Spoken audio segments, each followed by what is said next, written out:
You ever wondered how you would react if you could see one of the miracles of Jesus?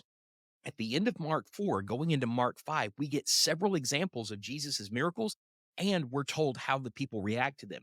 And some of those reactions may shock you. People do everything from falling down in gratitude to running away in fear to mocking him. What's the difference? And how would you have reacted? Let's dive in. Today, we're going to start at the end of Mark chapter 4, which is where we ended yesterday with Jesus crossing the Sea of Galilee with the disciples in a boat. Now, you remember this story, right? That as Jesus is sleeping in the rear of the boat, a violent storm comes up and the waves begin to come into the boat. Now, the disciples are terrified of what's happening. They go to Jesus and they demand that he wake up. Don't you care that we're perishing? They ask. Of course, you know how the story ends. We talked about it yesterday. Jesus gets up, he rebukes the winds and the waves. He says, "Peace, be still." And then he turns to them and says, "Oh, you of little faith, why were you so afraid?" Now, we might assume that the apostles would be comforted by this. They just escaped this massive storm. But let's see what the Bible actually says they felt. Verse 41 says, "They became very much afraid and said to one another, 'Who then is this that even the wind and the sea obey him?'" This is clearly in their mind something that is a miracle only God can do. They are immediately fearful at the power that Jesus possesses. I can't read about this miracle without thinking about the words of the Apostle Paul when he tells us that at the throne of Jesus, every knee is going to bow and every tongue is going to confess. There is no denying the lordship of Jesus. The next miracle happens at the beginning of chapter 5. They reach the country of the Gerasenes and they get out of the boat and they are immediately beset by a man who comes out of the tombs and he's got an unclean spirit. The people of the area are afraid of him because he's living among the tombs, that no one can bind him. He can break chains, and he's actually keeping people up at night by screaming all night long and slashing his flesh. And then it says in verse 6, seeing Jesus from a distance, he ran up and bowed down before him, and shouting with a loud voice, he said, "What business do we have with each other, Jesus, Son of the Most High God? I implore you, do not torment me." For he had been saying to him, "Come out of the man, you unclean spirit." And he was asking him, "What is your name?" And he said to him, "My name is Legion, for we are many." And he began to implore him earnestly not to send them out of the country. Now there was a large herd of swine feeding nearby on the mountains.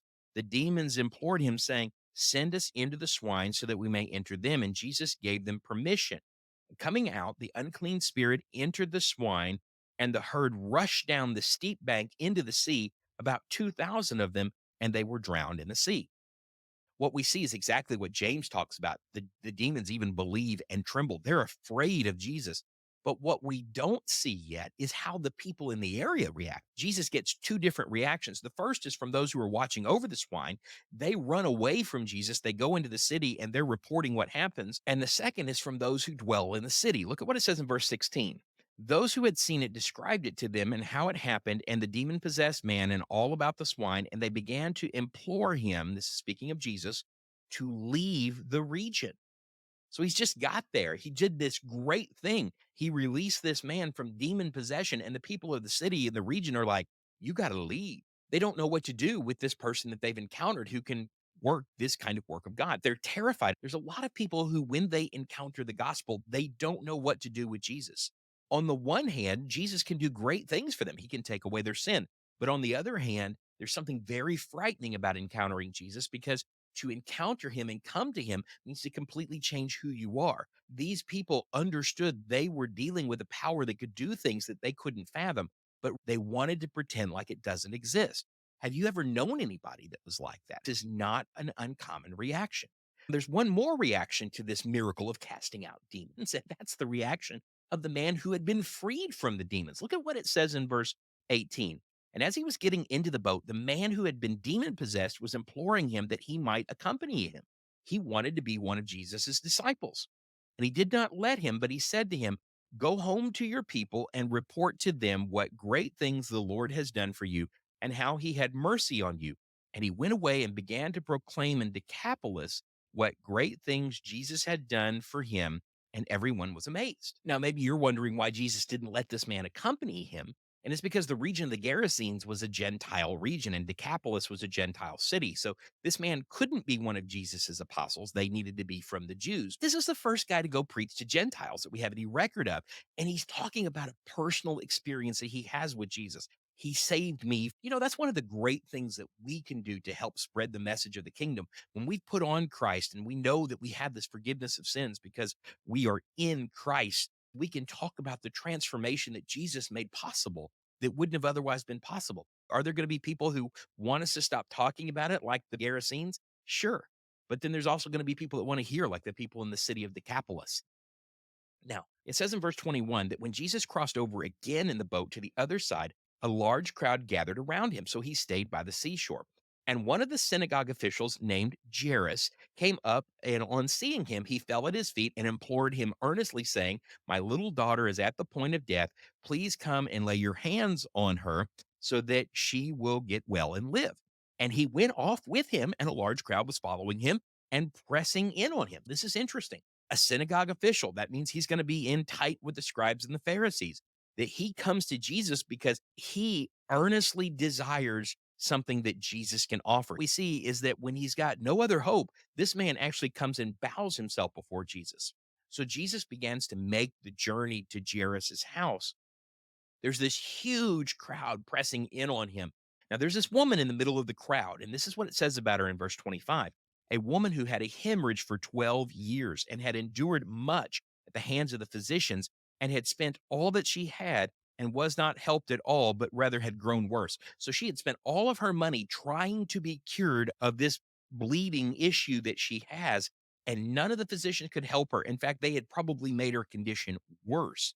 I want you to look at what happens. After hearing about Jesus, she came up in the crowd behind him and touched his cloak, for she thought, if I just touch his garment, I will get well. And immediately the flow of blood was dried up, and she felt in her body that she was healed of her affliction. And immediately, Jesus, perceiving in himself that the power proceeding from him had gone forth, turned around in the crowd and said, "Who touched my garments?" This woman has been seeking relief for 12 years. And like Jairus, Jesus seems to be her only option. It says she was cured immediately, and Jesus felt it immediately. And what happens? He wants to know, who touched me? The apostles think that this is a little bit funny. There's a huge crowd.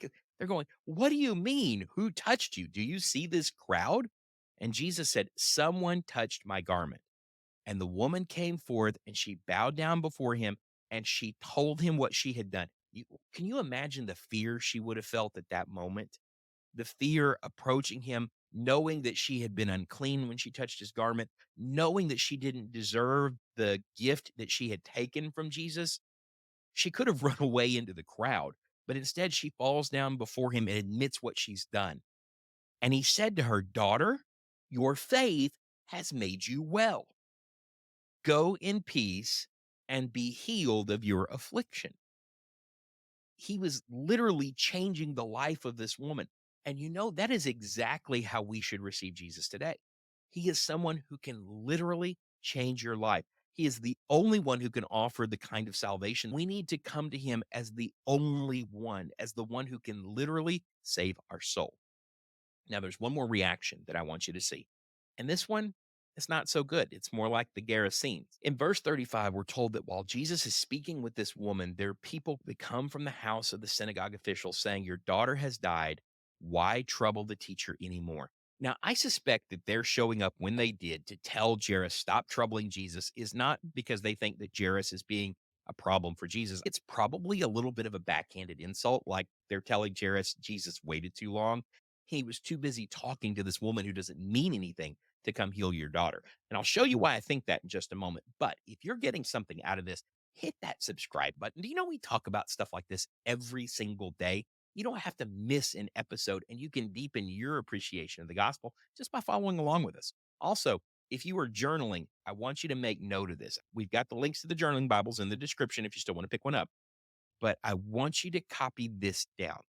I want you to look at how the interactions around Jesus change from "don't trouble him anymore" to how he's going to be received when he gets to the house. Here's why I think that their response is not really an honest one. It says in verse 36 that Jesus, overhearing what was being said, said to the synagogue official, "Do not be afraid any longer."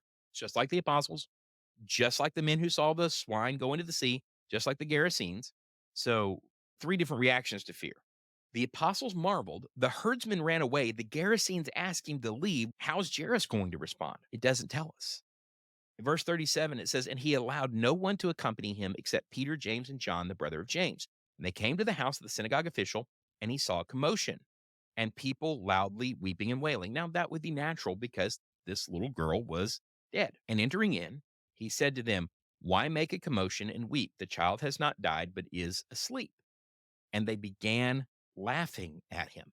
I get on the outside, that's a little bit funny that Jesus is saying words that indicate he doesn't understand the state of the child. But what he's really doing is he's testing their belief. Just like he had calmed the storm, just like he had healed all of these people, the sick, the lame, the blind, according to Luke's account, he's already raised at least one person from the dead. The question is, can these people suspend their disbelief long enough to see what he's willing to do? They begin to laugh at him, they begin to mock him. That tells me that those that were deputized to go out and tell Jairus about this were probably trying to discourage him from interacting with Jesus. But look at where this goes. You know where it's going, right? You already know. Jesus puts them all out at the end of verse 40, and he took along the child's father and mother and his own companions, and he entered the room where the child was. And taking the child by the hand, he said to her, "Little girl, I say to you, get up." And immediately the girl got up and began to walk, for she was 12 years old. And immediately they were completely astounded. I love how many times that word has shown up. I want you to go back and count, leave it for me in the comments. How many times does the word immediately show up in this text? And what are we being told by that? But he gives them strict orders that no one should know about this. And that's like we've seen Jesus do before. It's not only just to control the narrative around him, it's to keep from provoking those who are working against him. Look, we've got a whole series on these kind of Bible insights. I'm going to put a link to it right over here. And until I see you tomorrow to talk about Mark chapter 6, have a good day and God bless.